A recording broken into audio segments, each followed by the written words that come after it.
их мөнгөний эзэн хэн байх вэ? Их мэдлийн эзэн хэн байх вэ гэдэг л зодон болж ураад байгаа учраас нэгийг шорон хооронд хийтэл нь одоо бол алдчихж байгаа шүү дээ. Тэ?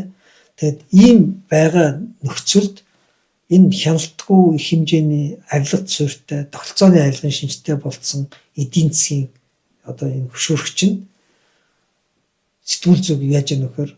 Мөнгө дагахад хүрэж.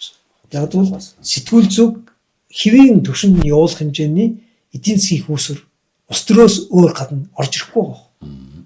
За эдийн засгийн зах зээлийн системээс орж ирэхэд сурчлагын зарлууд олигопол цөөн хэдэн компаниудаас орж ирэхээс биш. Тэр компаниуд нь одоо байг гэсэн ч гэсэн төрийн компанид өрсөлдөх чадамжгүй болтол нь мөнгө орж ирж байгаа юм. Хувийн бизнес хийж байгаа юм чинь бас тооцоотой шүү дээ. Бүх юм өртөгтэй. Энэ өртгөөсөө давал ашиггүй. Тийм учраас сурчлагаараа хөрөнгө хийхдээ хүртэл яаж байгаа тэр тооцоогоор хийж байгаа байхгүй. Гэтэл төрийн компанид бол тэм тооцоо байгаа байхгүй. Улс төрийн шийдвэрээр хэвлэл мэдээллийн хэрэгсэл рүү их хэмжээний мөнгөийг зүгээр л пропаганда, пиарыг зорилгоор эсвэл өрсөлдөгчөө намдах зорилгоор зүгээр л бүхлээр нь явуулчихдаг шүү. Тэгээд all in гэдэг шиг тий.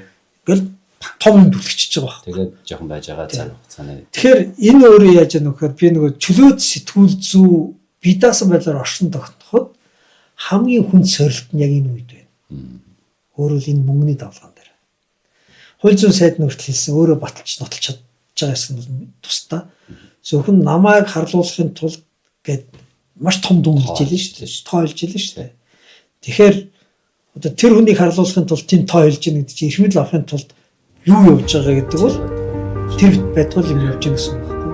Тэгэхээр бид одоо яаж одоо энэ улс төрдөх хяналтгүй хар мөнгнөөс хэвлэлийг чөлөөлж авах вэ гэдэг бол том сар.